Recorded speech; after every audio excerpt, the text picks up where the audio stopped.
To AFTV FANZONE. This is the show where you get a chance to come on live. Wherever you are around the UK, wherever you are around the world, all you got to do is get onto our app right now, AFTV Plus. If you haven't already got it, download it. It's in the App Store and you can join this show live and have your say tonight. We're going to be asking a question later on. Declan Rice or Caicedo? If you could only buy one of these this summer, who would it be? And I get his opinion. Guna Lee's in the building. Big up yourself. Always. I'll give my opinion on it as well. I'm going to want your opinion, right? So get involved, AFTV Plus. Also, just before we get into the show as well, I've got to remind you guys that we're doing a special Invincible podcast, which is going to be live in front of an audience. It's happening on May the 23rd at the Islington Assembly Hall. You can get tickets. I'm going to get the guys to put a link into the description. And on the night, me, Lee Judge is going to be there. Guna Lee, you'll be there. I will be there. Turkish, all the gang's going to be there. We're going to be answering questions about this season so far. We're also going to be revealing on the night who the AFTV player of the season is. Now, you can vote for your player of the season again by going onto the app, AFTV Plus. Go on there and vote for your player of the season. And on the night, we'll be revealing who wins that award. But hold on, I want to know who your player of the season is going to be. Well, wait, man, wait till that night, innit? Can I not get your top three? Can I not get any? There's many candidates. So the candidates for it are Ramsdale, Ben White, Gabriel. How many Gabriels have we got? Gabriel defender, Gabriel Okay. McGallis defender. Who else? We've got Saka, Odegaard, Martinelli, Odegaard, and Granit Xhaka. Yeah. Why? All nominated for the player of the, and that's just testament to say how good a season it's been, that all those are nominated for it. So it's been a fantastic season. It's going to be for so many. It's going to be interesting to see who comes out on top, because so many people look at the club in so many different ways, and I think certain people have peaked at certain times. But I think there are some clear standouts. But well, we'll find out on the night. But you guys vote for who you think should get that award, right? So, we're going to find out on the night. But just before we get into the Rice and Caicedo thing, let's talk a bit about the game coming up at the weekend. Massive weekend, I think, in the Premier League. Just before Arsenal play, Everton will be taking on Manchester City at home, right? So when we play our game, we'll know who won that game. Regardless of that, we have to win our game. We're going to be playing against Brighton. But first of all, I wanted to just touch on that game. Now, Everton, they had a very, very impressive win away, actually, at Brighton, the team that we're going to be playing on Sunday. They beat them 5-1 on Monday. I watched the game. I was at home, watched it. Incredible performance, especially if you want to know all about counter-attacking football. That was it. It was brilliant. Dwight McNeil. Right. Dwight McNeil, Iwobi, Calvert-Lewin, Decore, they were all on fire. Great performance by them. Of course, Manchester City have played during the week as well. Good performance by them as well. Going away to the Bernabeu and getting a 1-1 draw. They played very, very well. But has that taken a little bit out of them? You know what I mean? Tough game. Then as well, you got to think of it. They've got another tough game, the second leg against Real Madrid, coming up against them on Wednesday. So Pep Guardiola is going to want to go into that game with some players fresh. Does he leave out a Grealish? Does he leave out a De Bruyne? Haaland, could he leave Haaland out? I don't know. Going away to Goodison, not the easiest game in the world. And as well, let's not forget, Everton, one of the few teams to go to the Etihad this season and get a point. Could Everton pull off a result and do us a big favour on Sunday? Do you know what? Look, you have to believe. You have to believe. I don't think that it's possible, but I think... Why? Listen, if you're gonna... They beat us, didn't they? There's that new saying now, everybody's saying on online and stuff like that. You have to have faith. Faith can move mountains, but faith can't move Man City off the top of the league. Faith can't move Man City off the top of the league. So, honestly, I think Man City's C team will probably beat Everton. That's how good they are, and not only are they playing, are they a good team, but they're playing well. You have to give them credit. And how are Brighton playing?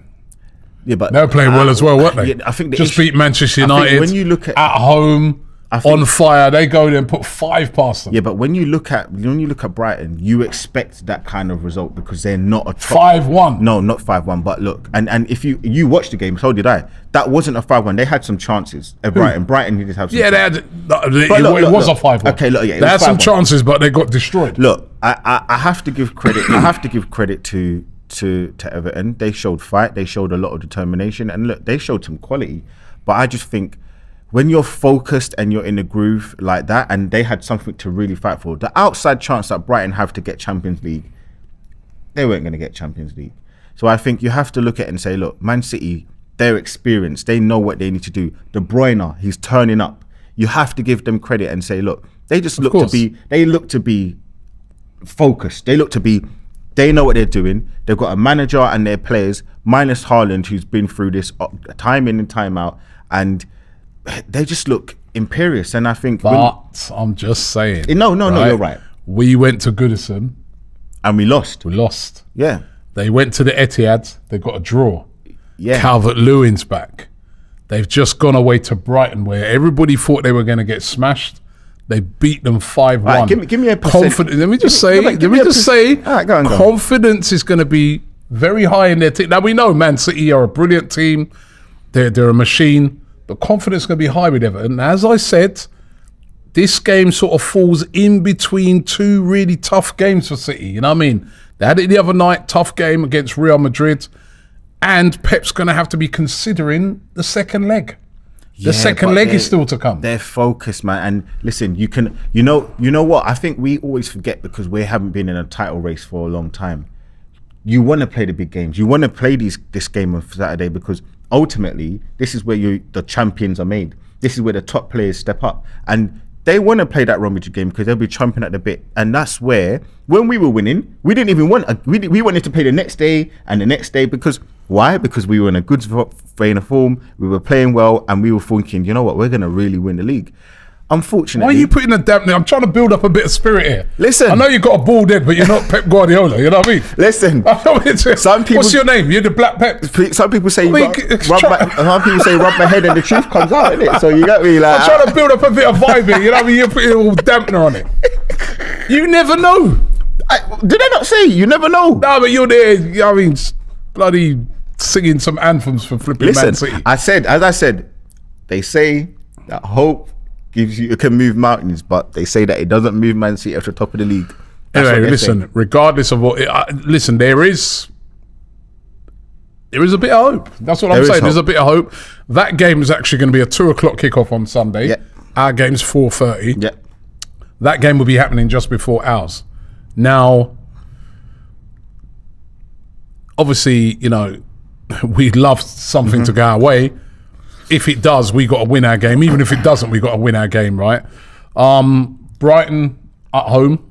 Last season they beat us at home, but we did beat them pretty comprehensively when we played them earlier on at the Amex. They, of course, are going to be coming off of a, you know, pretty whopping they got at home. A real surprising one. They're without a couple of players. I see that Solly March, who's been a really, really big player for them, he's missing. Webster also at the back is missing, although Levi Colwell's in play where you can jump in for them. But how are you feeling ahead of that game?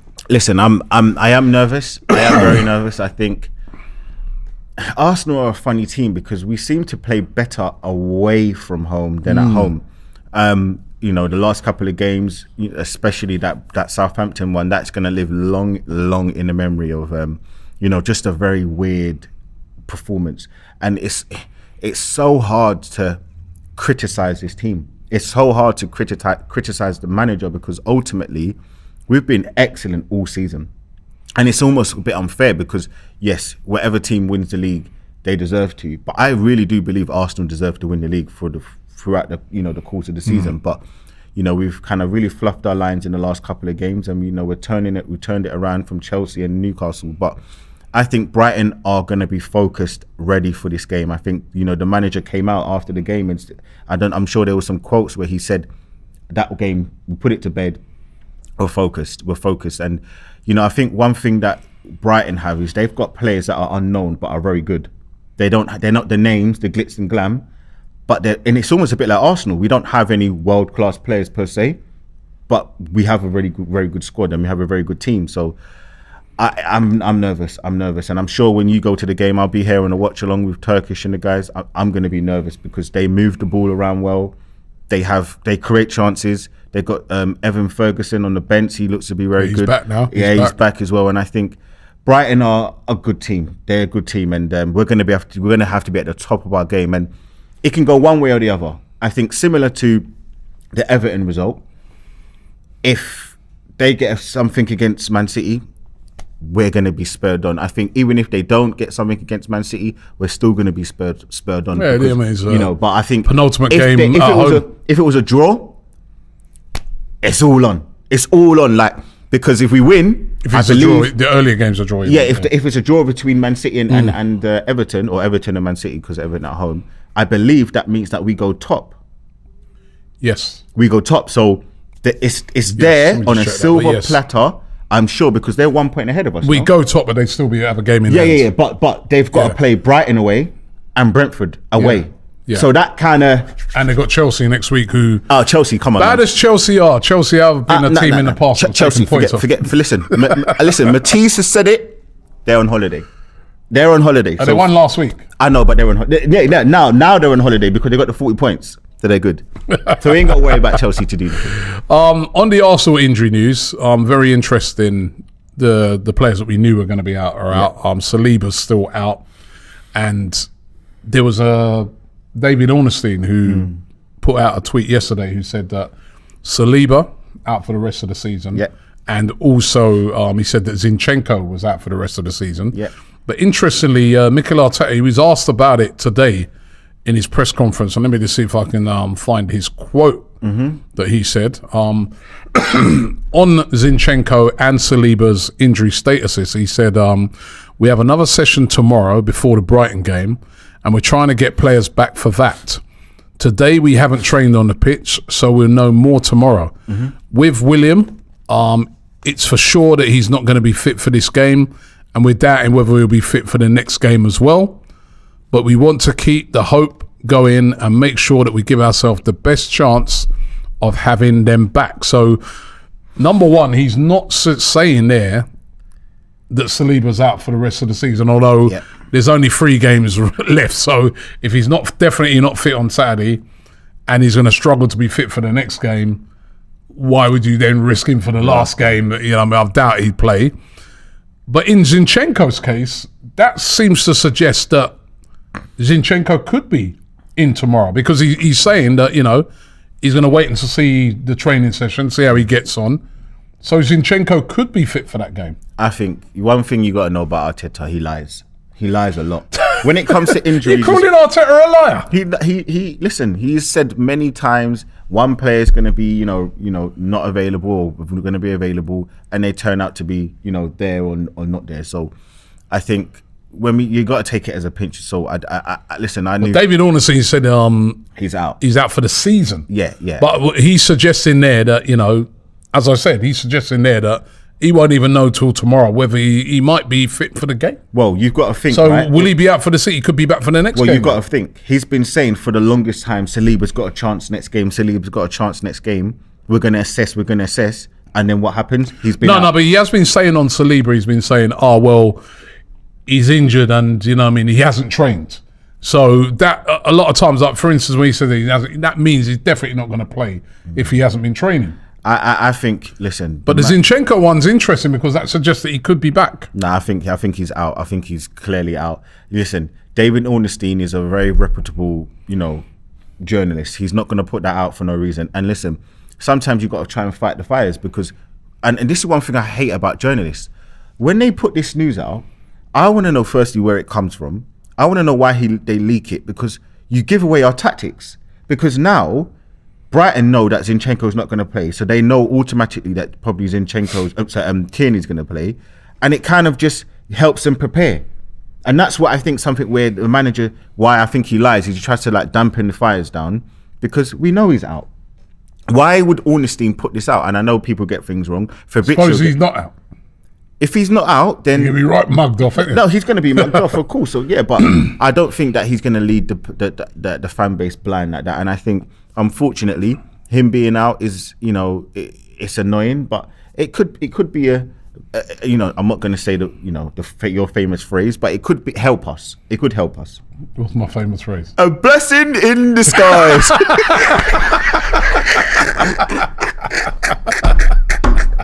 Oh. Yeah, you're funny. Yeah, you're funny. You're funny. Well, listen, you know what?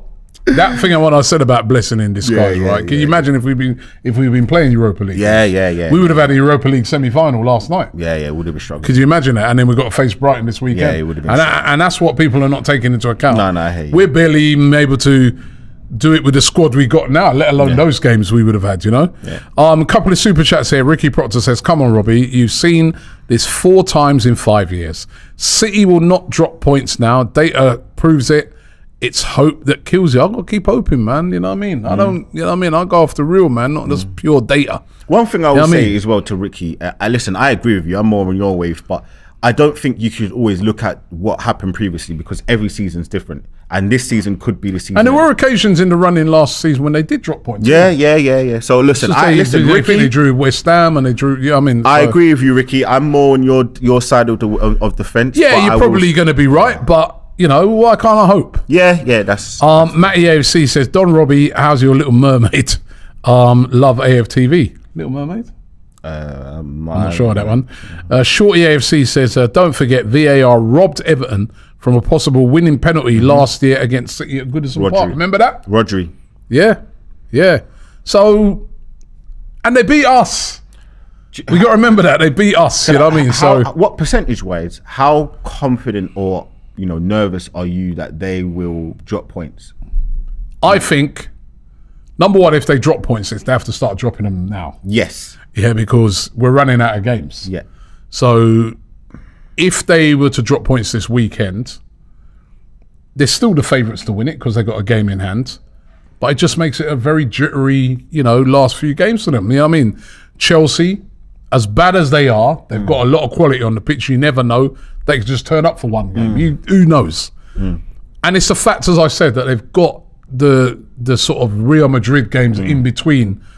He's surely going to have to pull a couple of players out of that game because that's probably the Champions League's probably bigger for them this year than even the league. So he wants to win everything. He wants to win the treble. I get that. They're well on course to do it. But you never know. And just seeing Everton hit a bit of form, Everton are one of those teams that when their tails are up and they're confident and they get into Goodison and their fans, you never know. But listen, on paper, they should smash it. One thing I'm going to say, because I'm sure callers are going to come in a second. I didn't realise this until yesterday, and I was chatting with some of the Coppish guys. Big up Drifty. Big up Drifty. They said, and this week's fixtures are quite interesting because if Leeds beat Newcastle or even get a point, Everton go back into the bottom three. Everton's a must-win game for Everton. And then it becomes, you know what? You need to pick up a point or two in the game tomorrow because I know Leicester's got some really hard games and I know Leeds have some hard games, but Sam Allardyce, you never know. And also I think the fact that when you're in the bottom three, you just don't want to be there. So I'm cheering on Leeds big time tomorrow. I'm cheering on Leeds. The other thing as well, right, is that every team down there that's fighting for something like you said, but Calvert-Lewin is back, and I think that's very significant for them. When we lost to them, he played in that game, and they're able to get the ball up to him. He can hold it up, bring other people in. That's what he did against Brighton so well. They've been missing him literally since that, and that's so. I'm trying to hold on to every last thing. I hear you. Put it this way: if Man City turn up, it's over. It's over. But could a few levels drop where they don't? And that's the only hope. On the actual Brighton game, there's going to be one player on display tomorrow who I was watching the evening show the other night. Yeah. And you're in love with this player. I'm in love with this player. You're in love with this player. You actually went as far as saying that if Arsenal sign him, you think they'll win the title. Yep. and that is Caicedo, Moises Caicedo, of course, of Brighton. Excellent midfield player. Yep. And you're absolutely loving him. And he'll be playing on the week. And, you know, he's a player we're going to have to really keep a clamp on. He's a very, very dangerous player. Now, we got a poll up at the moment. And we're asking the question, which one of these two would you rather? Because we've been linked with Caicedo. His agent was being questioned about whether he's going to be there at the end of the season. I know he just signed a new deal and everything. And I know that we tried to get him in January. But his agent's suggesting that, you know, if the right offer comes in for him and in the summer, he'll probably be gone. Declan Rice is the other player we've been linked to. I was watching him play last night for West Ham in the Conference League. Vital player for them. Yeah. Again, the rumours have come out this week. We've been heavily linked with him, saying that West Ham categorically saying that we're only probably going to sell him to a Champions League club. We, of course, are a Champions League club now. There you go. So I'm not sure if they're going to buy both. I'd love that. I'd love them to buy both of them. I very much doubt it. If you can only buy one out of them two players, Declan Rice or Moises Caicedo, which one would you get? Now, there's a poll going at the moment, and over 1,122 of you have voted in this poll so far. 54% go with Caicedo. You know what? 46% with Declan Rice. You know, You said Caicedo. Why? Listen, firstly, listen. I love AFTV. I love what they do. I love all the fans. I get stopped all the time to say like how amazing AFTV is. But those, I guess, 500 people that have voted for Rice, I'm going to look in the camera. Shame on you. Shame on you. How you can pick Rice as a better option for Arsenal than Caicedo is beyond me. Hold on. It's beyond me. Hold on. Why don't you turn around this way and say it to me? Because I'm picking Declan Rice. The fact that you want Rice, shame on you. Shame on you. Why? I'll be honest. I think if we had got Caicedo this season, I think we would have walked the league. I really do think we would have walked the league. Why? I think Caicedo, he is a transformative player. And when I think about someone like Caicedo, I think he can play right back, which we saw him play against Man United. He can play DM, the number 6, like literally intercept him. He can do the box to box. He can spray the ball left. He can spray the ball right. He can do those, penetrative passes. He can score goals, which you've seen that he can do this season as well. I don't know what more you want from a player. And I look at somebody like Caicedo. He reminds me of a Kante region. He can honestly do two players work in one position.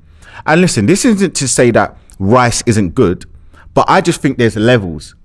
And when you think about levels, you think about Caicedo. You think about what De Bruyne is this season. You think about what even Odegaard's done this season. There's levels to this. You think about even, dare I say, what Mo Salah's done again. Not had the best season, but he's got the goals. And you think about what Caicedo is. He is so unique in his role and his job. And I think that unfortunately, or fortunately for if you are English, that English bias and that English tax weighs heavy on someone like Rice. You watched Declan Rice play? Of course I watched Declan Rice play, yeah. All those things you just was saying about Caicedo, Declan Rice is similar. Declan Rice... Nah, I'm sorry. Declan Rice can play as a number 6. Brilliant at it. Declan Rice can play as a number 8. He can be box to box, up and down. Brilliant at that. Declan Rice can score goals. He needs to score more, but he can score. Did you see that goal he scored the other day? Yeah, he literally ran the length of the pitch and he scored. How many goals he's got in the Premier League? Hold on. How many goals has he got in the Premier League? This season, I'm not sure. I think he's got 1. How many assists has he got in the Premier League?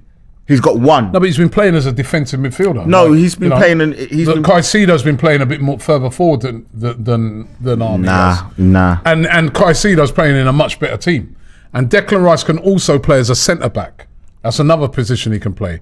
Declan Rice, one of the most consistent players in the Premier League, even in a team that's been as poor as West Ham this season. Ask any West Ham fan, he stands out. Declan Rice, I was at the World Cup are watching that guy every England game. He was literally it was between Saka and him. That's for England. That's for our England. best player. That's for England. Well, that's at international hold on. Hold on. That's at international level. No. Because Pickford plays well for England. Harry Maguire plays well for England, but they're not good for their club. He plays well for his club and he plays well for his country. No. He's one of the first players on the team sheet for England. You can't. Declan Rice for a reason. You can't live. He's a top player. Listen. And not only that, and this is where I give him the edge as well over Caicedo, because as I said, I'd be happy we got either. Yeah, I love Caicedo. When we was trying to get him in January, I was so happy. It was vexed that it didn't happen in the end, right?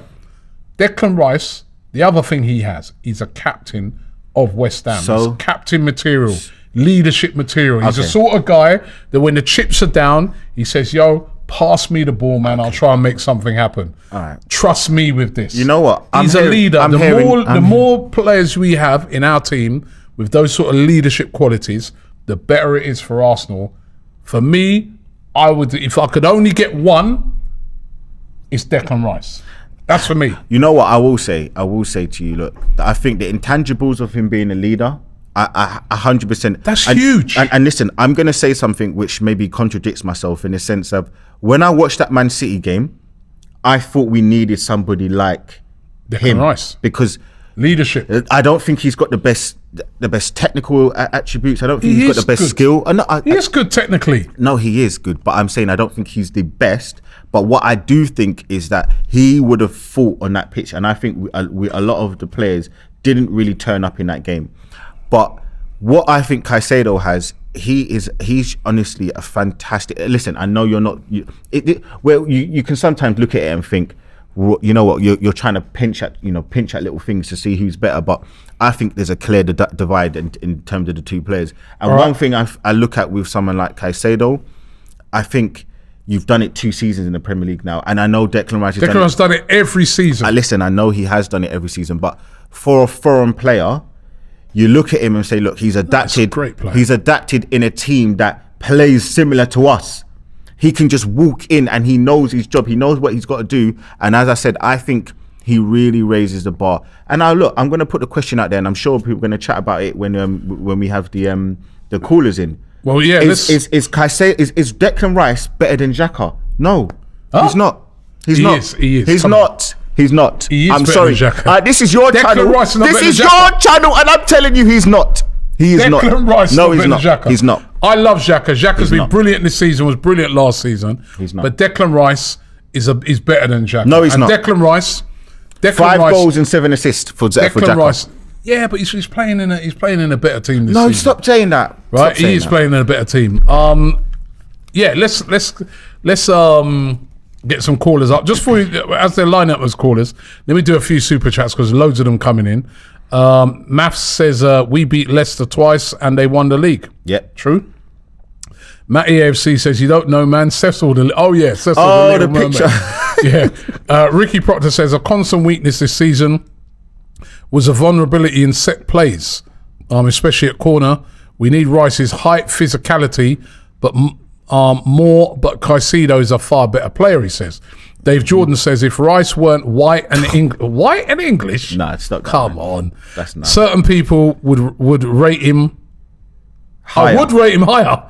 Remember when Ndidi would win us the league, Lee? Clown show. You did say something like that. Hold on. Actually, Dave, I didn't agree with your first part, but actually I agree with that. You did. Listen, you did say that. Listen, Black Lives Matter. But listen, no, to me, you know what, Dave? People spin it the other way and say that, forget the white bit out of it, right? But people spin it the other way, Dave, and they say that because he's English, he gets overhyped. He is overhyped. I don't think he's overhyped. I think he's a really, really good player. I've seen him play numerous times, right, in the flesh. He just eats up the ground. He's got a great engine on him. He's got he's great technically, and he just reads the game brilliantly. He's a very, very good player. Ikenna says Lee's right. Declan Rice is good, but Caicedo is better on the ball and has more class. Peter says, remember Chelsea's game with Real Madrid? All I ask Everton to do is to be physical and frustrate City, and we will be there. Emmanuel says, Caicedo, without a doubt, we win the league. He's the N'Golo Kante. If you know football, you know MC is well ahead of his time. He's a great player. And as I said, I wouldn't be disappointed if we got him. But I'd have Rice, man, that experience. And he's still young. People 24. forget how young Declan Rice is. They're both young. Ikenna says Declan Rice hasn't proven he's got the leadership at that level we're trying to get to. Yeah, he hasn't. But he has, at the moment, he's a captain of West Ham. Right, he's gone through sticky situations with West Ham, led them out of them. He led West Ham to the final of the Europa League last season. They're in the semi-final. They got semi-final. Semi-final. They're in the semi-finals this year of the Conference League. He's a player, and as I said, at the World Cup, he was brilliant. He's a player that I think is so suited to Arsenal. Abraham says, Jesus Christ, Lee, that's delusional. Have we got any callers we can get up? Let's see if we can get anybody up on here. We got who? Right. Daney. Deanie, how you doing, Deanie? What's going on? I'm good, Robbie. How are you? What's going on? Yeah, I'm real good, man. I'm just trying to turn up the volume in my headphones a little bit. Yeah, got you there. Okay. Now let me ask you the question. Right? You can only buy one Think carefully, Deanie. this summer. Think carefully. Listen, don't get influenced by him. Don't let him influence you, yeah? I'm gonna send I'm gonna send it in the chat. I know he's a big guy. He's a bully. He's a bully, you know what I mean, right? He's a black Guardiola, you know what I mean? He's a bully. But you can buy only one. Declan Rice or Moises Caicedo. Which one would you buy and why?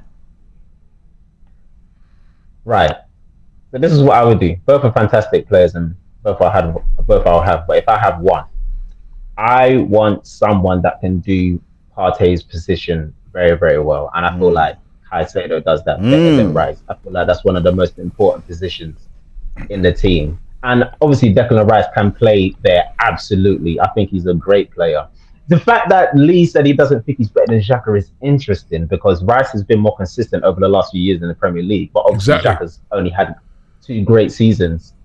Well, last season he was decent and this season he's been much, much, much better. But if I'm going to pick anyone, it's Caicedo. I'm sorry. Deanie, can I ask you a question about the Xhaka thing as well? Of course. Is it unfair to judge Xhaka over the whole course of his career when he's been basically flung out to dry in the wrong position? We know that he's for Switzerland he's been playing in this position. When he's played for Arsenal, he's been the lone six, and we know that's not his position. He hasn't had the legs, and in truth, he's been put in a position that isn't his actual true position. So now we've seen him in his position now for the last 2 seasons, and we've seen the quality he showed, the leadership, play all in positions, the leadership he's shown. Do we now need to say, look, we have to judge Xhaka on what we've seen over the last 2 seasons and say, look, currently he's better. And as I said, I'm gonna keep reading out the stats to you. He's got 5 goals, 7 assists. And in truth, he would have had he would have better numbers if he had Jesus to be there, I think, to kind of connect a little bit more. So, and listen, Jesus has missed a bag full of chances. So is that fair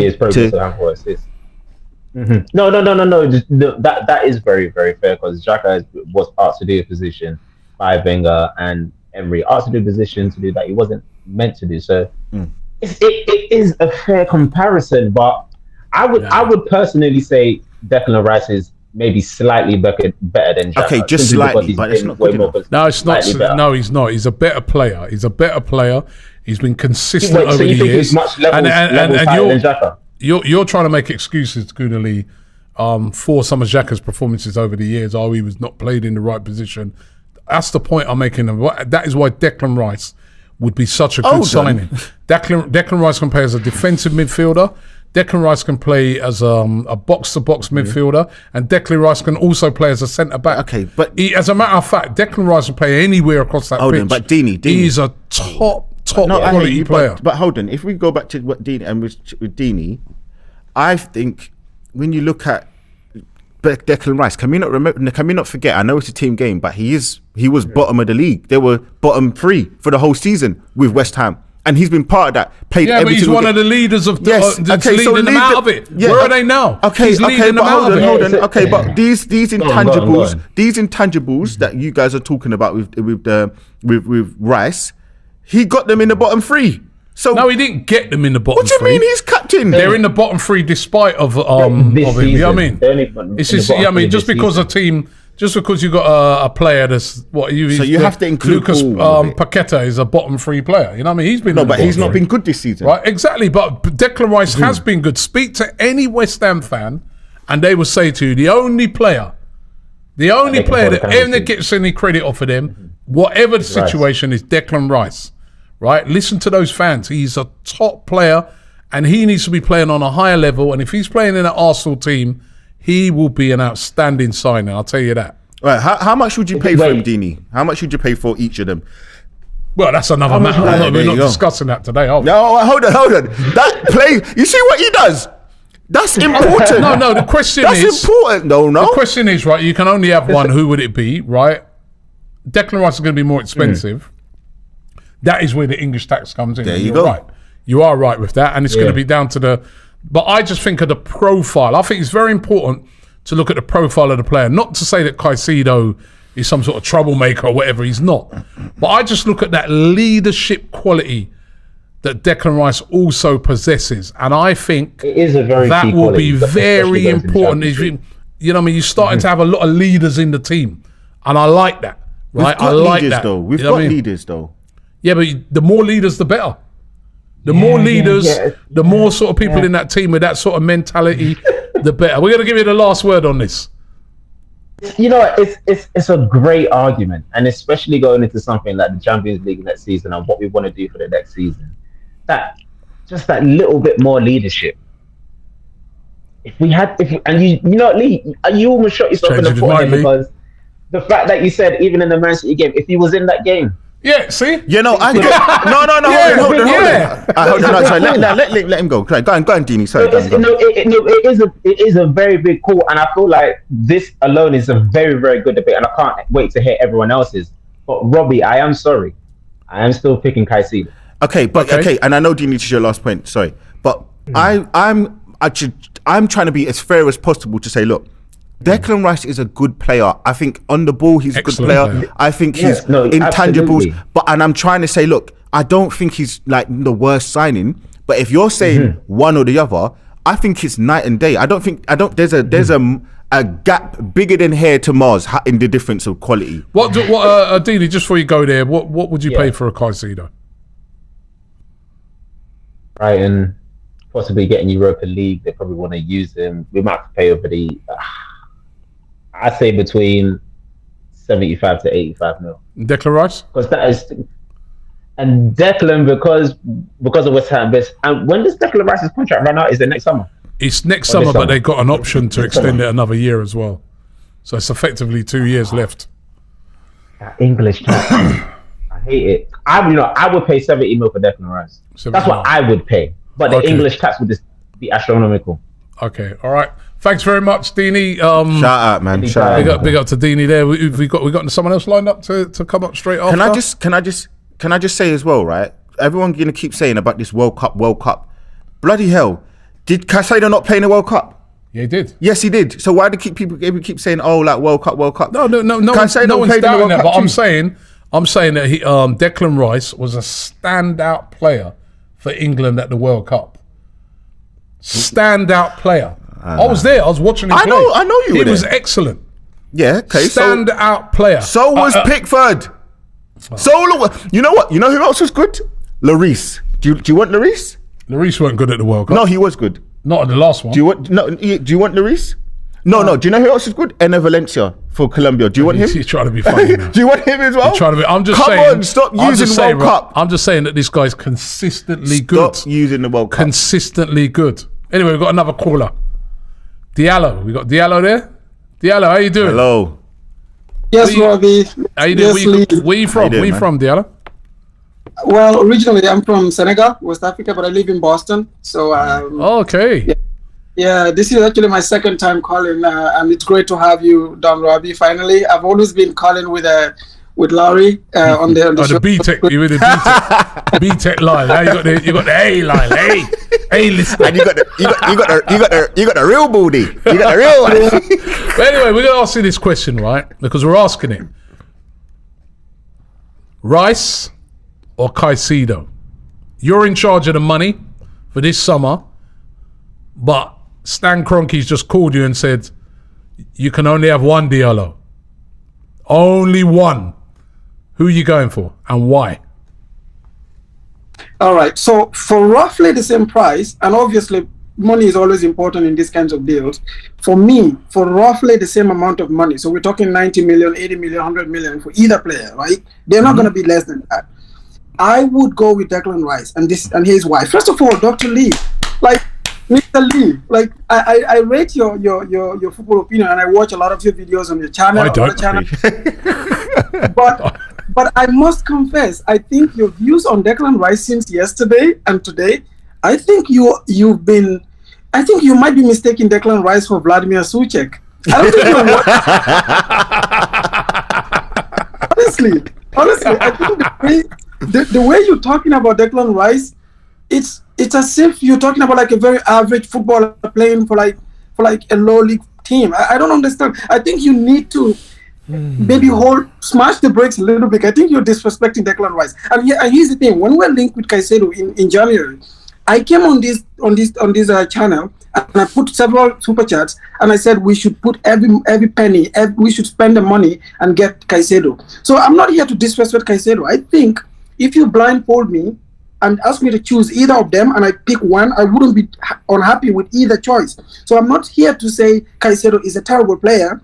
And in January, I was saying that we should spend 100 million, 90 million on Caicedo. So I always say that we should bring in players who play like they don't have food in the fridge. And when you look like Caicedo, he plays like that. He plays like a guy who he said it in January, he needs to feed his family. The guy has hunger, he fights very hard, and he's technically, I agree with Dini, he might be technically on the ball, technically slightly better than Rice. And I say slightly, because I think Rice is still technically very, very good. Caicedo has not come from nowhere. When he was at Independiente, big teams like Madrid and Juventus wanted him. He went to Brighton because of game time. So this is not like a guy who came from nowhere. But Declan Rice, I've watched him in this Premier League for 3 seasons, maybe even more. You know, at the tender age of 21, shouldering a team like West Ham in the Premier League and going to grounds like Old Trafford, going to grounds like St. James's Park, where we just went this weekend, and literally bossing the game. I mean, this last game that they played at St. James's Park against Newcastle, when Callum Wilson came out of the game, he said Declan Rice controlled the game, bossed the game. I've seen Declan Rice do that not only in the Prem, but also for West Ham in Europe as well. You saw him yesterday. And to suggest that, and the statistic that you keep pointing out, the goals that Granit Xhaka has scored and why Rice hasn't scored that's not his job in the team. And what about Caicedo? He scored 2 goals for Brighton in his career. Yeah, okay, You know what? Oh, is that right? I didn't even know that. You've made. I didn't even know that. The facts. I'll explain that one. You've made some. He scored 2 goals in his career. You've made some fantastic points. I have to say, you made some fantastic what are you thinking, points. Innit? No. Look. You want to apologise? No. I want to ask you a question though. Do you think he's the captain of West Ham because he's the best player, or because they transitioned from a certain a player before who Mark Noble, who was, he was just the obvious choice? Because I don't think he's the best player in the team. I don't think he's the sort of oracle for West Ham, and I think that was an easy choice. So let's pump the brakes on that. I think also when you mentioned the whole thing about him being technical and it's not his job to score goals, but it doesn't mean you can't score goals. It doesn't mean you can't get assists. And for him to be an integral part of this team, you need to show certain things. And again, I don't think that Declan Rice is a poor player, but I just think for what Arsenal need as well, because that's important. That's the important part.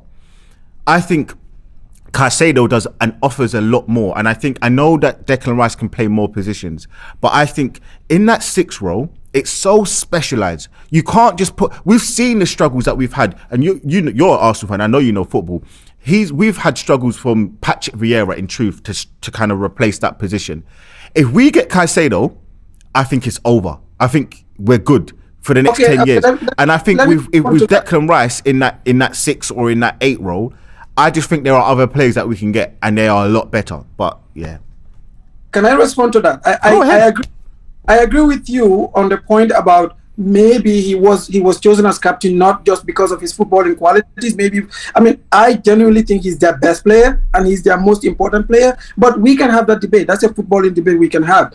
I think the Brazilian guy Paqueta is a very good footballer as well. Bowen is a very good footballer. They have some good footballers in there. But I think Rice is their best player and is their most important player. But honestly, for me, the most important reason why we should sign Rice is not even about the footballing side of it, because to be quite honest with you, I already said it, on the ball, Caicedo might be ahead of him on the ball. And I think we are conditioned to think of Caicedo with Partey. Because the way Brighton plays is similar to the way we play. So when we see Caicedo, we're like, that could be the next Partey. He could do Partey's role better. And your point about Kante is valid. He could be the next Kante, or he might already be there. But for me, the main reason why we should go for Rice is authority. And Robbie said it. Okay. Authority. We need authority in our team. 100%. 100%. For all the qualities that Caicedo has, when I watch Brighton, he stands out as a very good technical footballer, very good defensive footballer. But I don't see like that authoritative guy who holds the game by the scope of play. I've seen Rice do that every single game that I've watched them against the top teams, especially. You know, yeah, and one last thing. Go. Make your last point. Yeah, really last thing. In terms of soft factors, did you see how Newcastle played us? Last weekend. Did you see the way they were kicking us around, and the ref doing nothing about it? I guarantee you, if Declan Rice was in that team, was in that game, first of all, they wouldn't do that because he would stand up to the ref and to the players, and I think we wouldn't be pushed overs like that. You know, he would stand up not only to the players on the field, but also to the officials as well. I don't think they would treat us like that with players like Rice with that authority on the field. And for that reason alone, I would edge it. But like I said, it's not we're splitting hairs here. You know, it's not like you said, like from here to the moon. That's not that, Dr. Lee. They're very good. Dr. Lee. You know? All right, listen, Diallo, thank you very much, man. You made some great points there. Yeah, that was good, man. Great points there. And the point that he made just made me do a little bit of a quick research on it. Moises Caicedo 1 goal in the Premier League this season. Declan Rice 3. But according to you, he don't score no goals. Yeah, he's got 3 goals. How many assists has he got? Well, you were trying to make out like Caicedo scores no goals. How many assists has he got? Huh? How many assists? I'll check that in a minute. Ricky Proctor says, Robbie, the question is Rice, 120 million, Caicedo, 75 million. They're not going to get 120 million for Rice. Forget that. I know that's you don't know. I know that's what West Ham are saying. They know they are not going to get anywhere near that. Ikenna says, Declan Rice doesn't do anything at an elite level. The only thing he has on Xhaka is age. Facts. For 80 million, we need to get better than that. You haven't been watching him. Facts. Big up Ikenna, Rudy says, shame on you, Lee, and all the fans who still ain't bloody getting it. Leaders, he says, which is what we've needed for a decade now, and we can raise our standards. Well said, Rudy. Yanni says, I would personally like,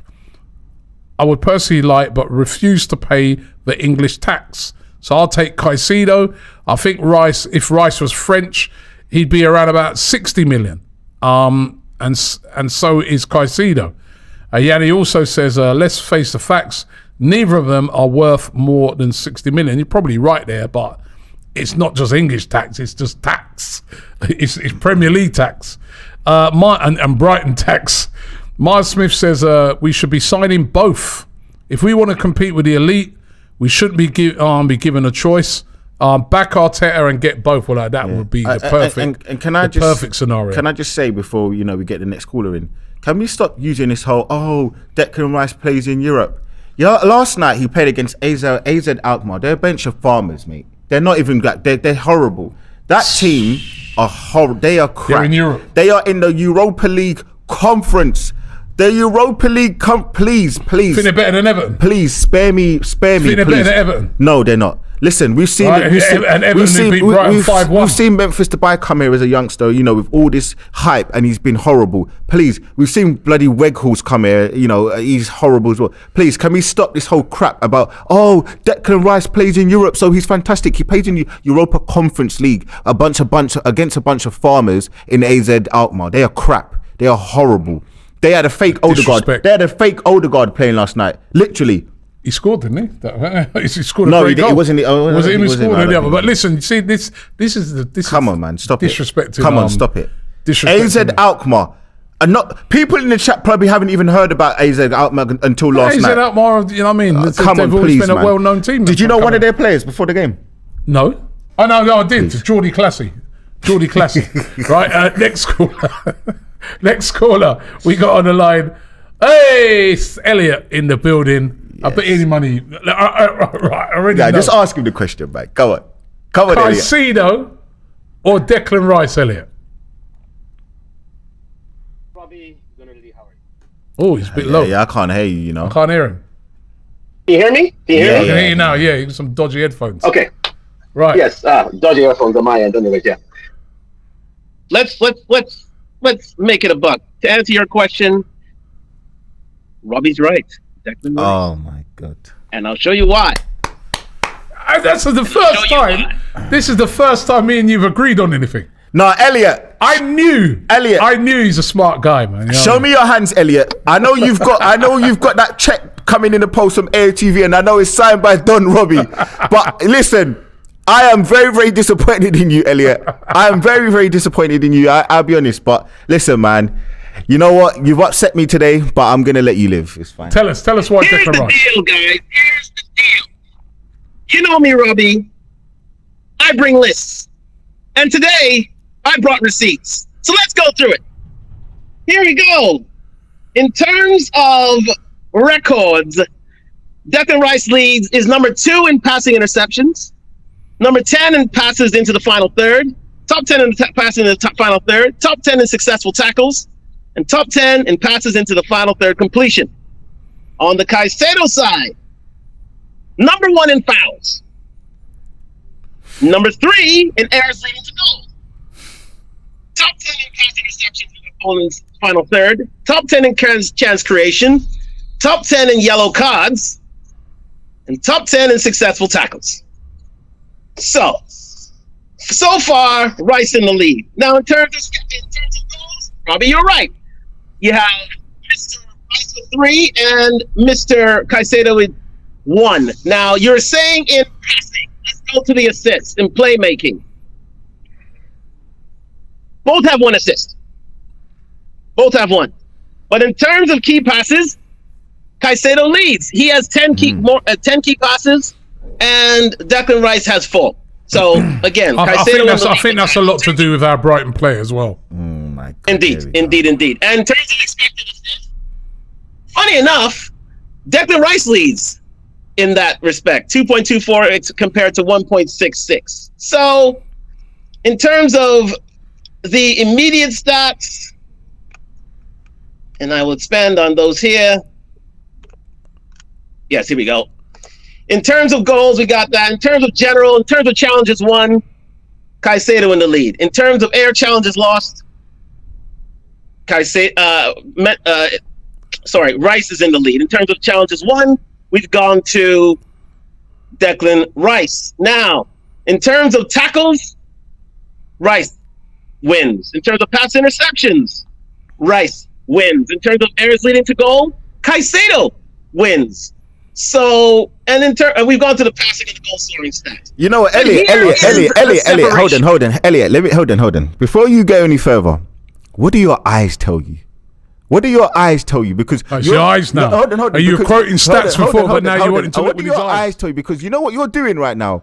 You're using numbers. You're using numbers to try and justify things. But we've seen. No, but you started off using numbers. We've seen when we had our transfer gurus and they were using all these metrics and numbers to buy. Who did we get? We got Xhaka over Kante.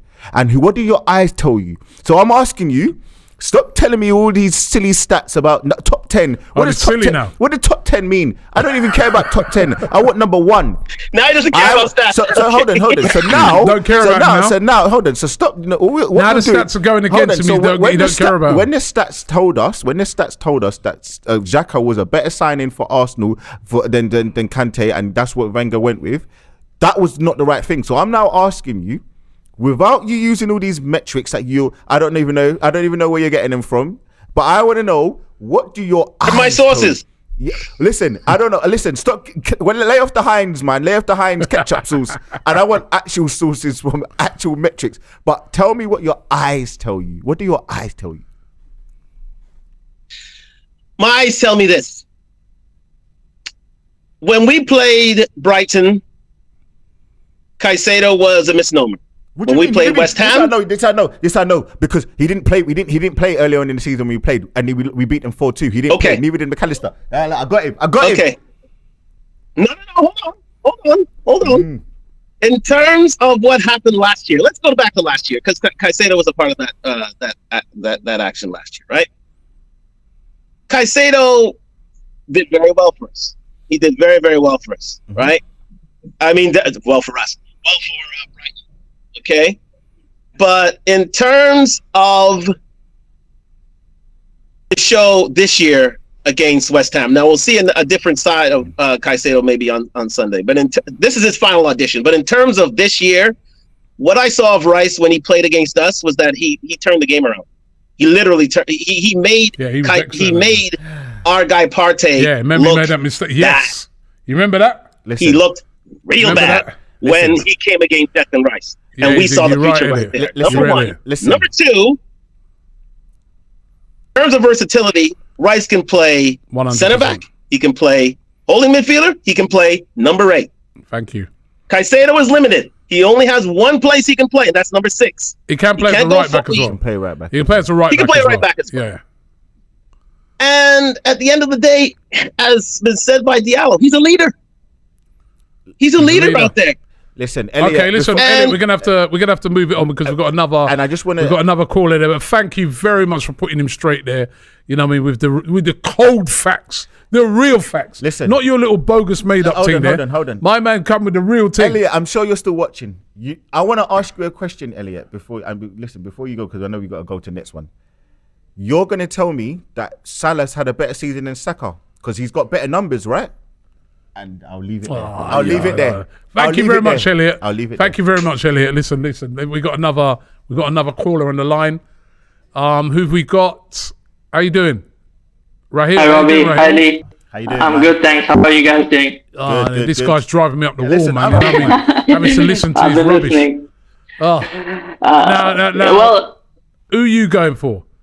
Saka? this See, look, he's got me. He's even got me chatting rubbish now. definitely going for Saka. Yeah. Right, Declan Rice or Moises Caicedo? Sorry, Lee. I have to go with Declan Rice in this one, right? That's another one. To be honest, it's very, very close, right? I mean, Yeah, I would it's be close. happy with either, right? But again, Elliot made some great points and he gave some hard cold facts. So for me, the biggest two things, and I would go with Rice, is one, leadership. And you can see throughout our recruitment, we've been getting leaders in Odegaard, Xhaka, Zinchenko, all captains of the country or have been captains of the club. Same with Rice.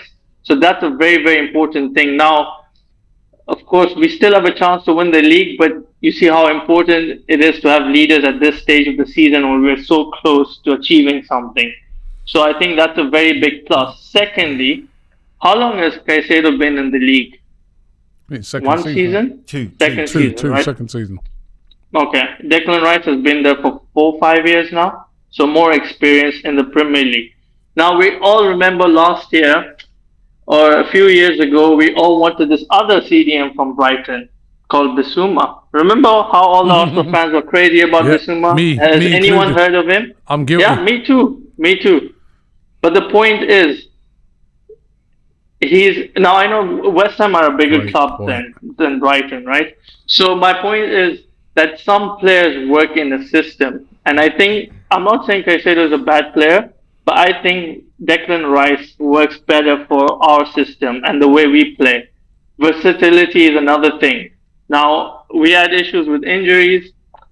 If Partey gets injured, Rice comes in. Or well, I would start Rice. But let's say, for argument's sake, he's on the bench. If Xhaka gets injured, and I hope he's still here, I know there's a links with him to Bayern Leverkusen, but I think, again, in terms of leadership and experience, we need to balance our squad. We have a lot of good young talent. But what we're going to be doing is adding another youngster. So now he needs to be guided. If we add Rice, then we have another leader to guide all the youngsters around him. So, we've gone through this first phase or whatever second phase, Arteta talks about phases. So we've gone through this first phase of getting youngsters in and building from there. And the next phase, which even Edu spoke about, is to get in experienced players who are internationals, who played in the Premier League, who are seasoned professionals. So I've got a few points as I mentioned, and I think Declan Rice just edges it a bit. Okay, thank you very much for that opinions. I love that. And he made some great points there. Great points there. Let me run through a few super chats because we've got a load of those coming in. VDay19 says, what about Romeo Lavia? That's another player I really like. I would like us, if we can't get them two, of Caicedo and Rice, what about Rice and Lavia? That would be great because Lavia... So you want to go young? So we're because Lavia would be a nice young player to bring through. But I really like him. London Nomad says, get Gravenbach and Caicedo, maybe Zubamendi, and we can still have a decent amount of money left for a centre-back and a right winger. Good point. William says, Robbie, you said he can generate goals, right? Rice only picked up 3 goals this season and 1 assist. How is that justifiable calling him a top talent and worth 120 million? Well done. Absolutely insane. He's not worth 120 million. Well, that's what they... Listen, I know that they're not going to... They ain't getting that. They're not getting that, right? I think I did that one already from Yanni. Caicedo over Rice all day long, says RY2696. That's Ryan. I know who that... That's Ryan, okay. Yeah, Ryan, I know who right. But to me, I think most people seem to be backing Declan Rice. Listen... Look, leadership qualities. Look, one thing I'm going to say is, and a lot of people keep saying this whole... He's been in the Premier League for a longer period of time. Yes. He's, they know it's the comfort of what they feel they know. But I just feel and you know what? One thing, what I don't like as well. Everyone keeps saying, "Oh, he can play this position. He can play this position." I want a specialist, and that's one. He's a specialist. He's a specialist in more than one position. No, he's not a specialist. No, he's a versatile player. Even we've been having problems with centre back. He could have dropped in there. He's done centre-back play. He started off as a centre-back. Quality player, Declan Rice. Would got a good relationship with like Saka and that already, would slot right in, lives in London. Be no problem. He just fit everything perfectly. I don't know. And like the last caller said, a leader. So you've got captains of their countries, Zinchenko, Xhaka, Odegaard. Who else? Now you're going to have Rice. Listen, I think the leaders thing, yeah, I agree. Sparta. I think we've got one more caller. We got one more. We got one more? Yeah. All right, we get this one. Sam. Shout out to Sam. Hey, how's it going, everybody? Sam, how you doing? You right? Man? I'm good. Rice, I gotta stick with Robbie on this one. Declan Rice, 100%. You know what? I know. Everybody's starstruck because they're seeing Don Robbie. Because I see him all the time. I'm like, yo, I want to just clip it one time. You're bruised, man. You're battered and man, bruised. I don't see the hype. That's why I like this feature. Sam, talk now to that me, you get man. the real people come up here and talk their piece. Sam, I tell us why. why. People aren't really talking about the personality. I think this Arsenal team this year has overperformed to a certain extent. You guys mentioned earlier that we don't have any superstars. We don't have necessarily the world-class players. I think we do maybe, but we're not debating that right now. I think this team has overperformed because we gel as a unit. We play as a team, and that dressing room, everybody looks out for each other. Everybody's got each other's backs. I've seen tons of England videos where you see Declan Rice laughing it up with Saka, Ramsdale, Ben White. I think he steps into that dressing room as a great personality, as a great person.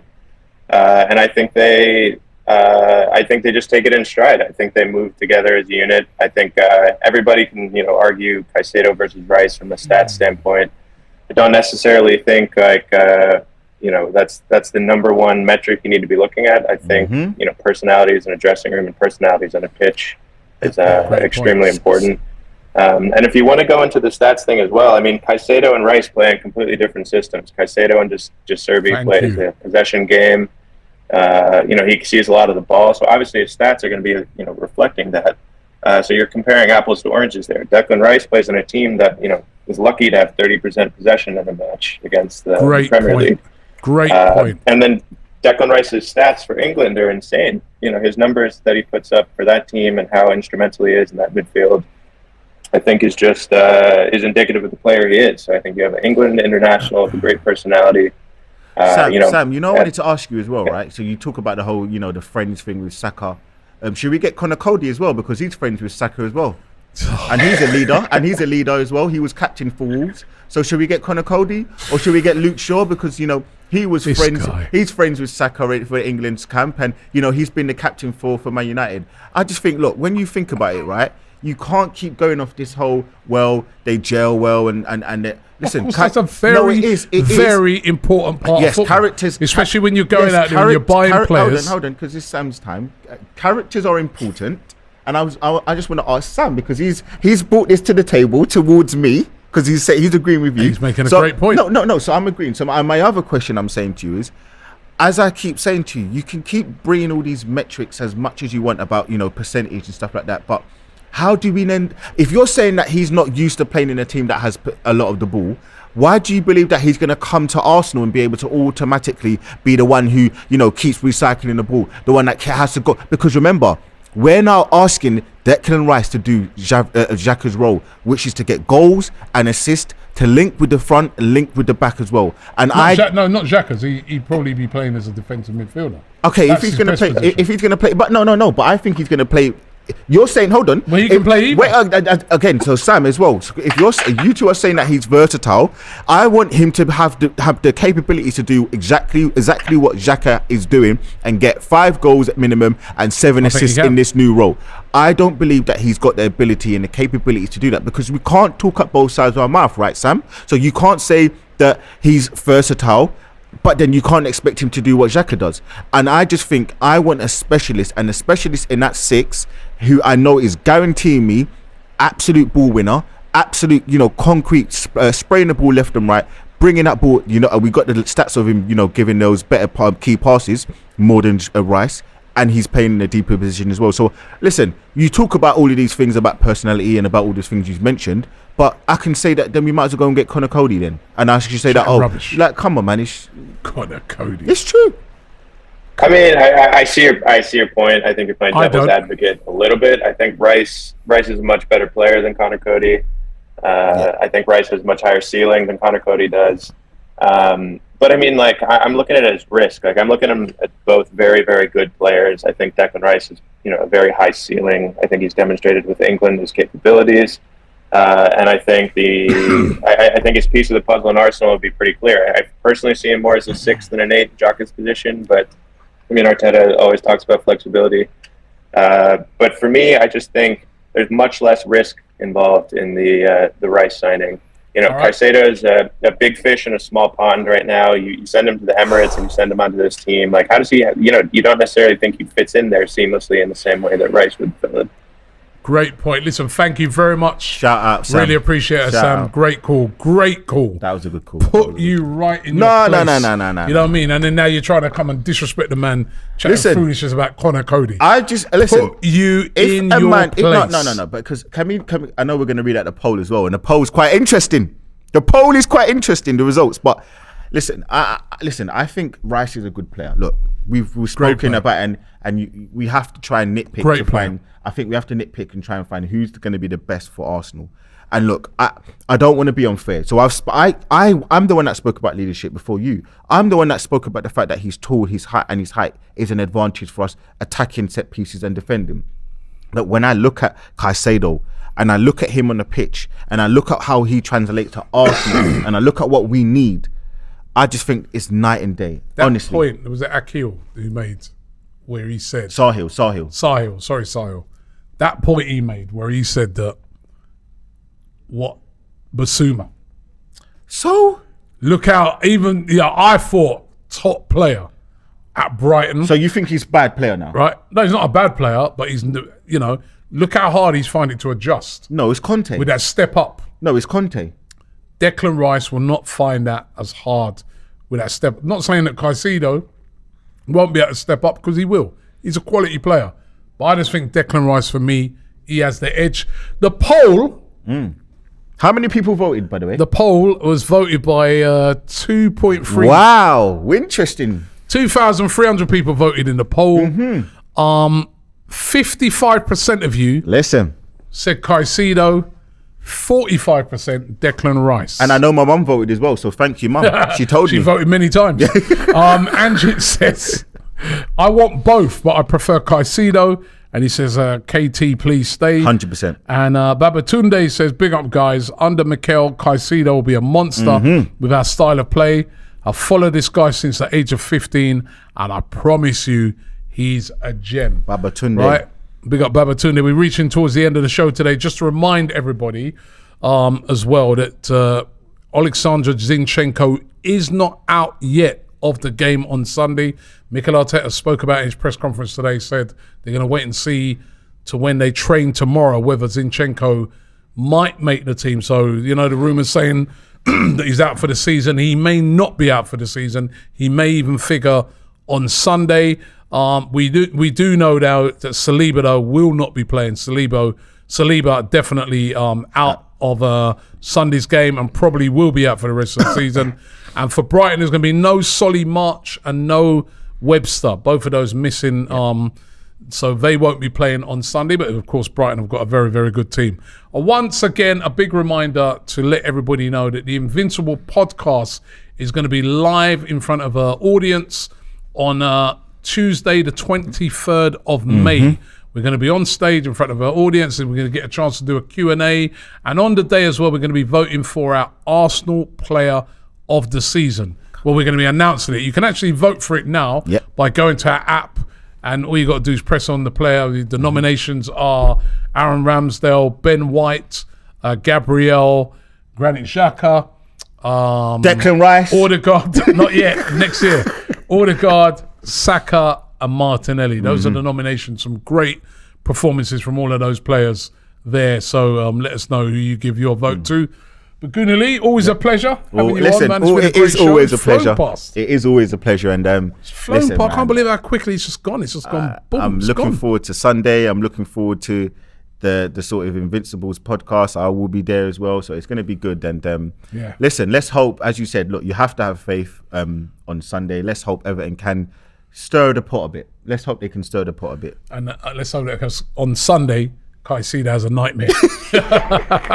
No, I want him to have a good game. No, I want him to have a nightmare on Sunday. No, but and a good game I want him to have a good game, but I just want Odegaard and Xhaka to outdo him somehow. Yeah. So, by the way, I just saw a little alert come up on my phone. Apparently that Julian Nagelsmann will not be taking over at Tottenham.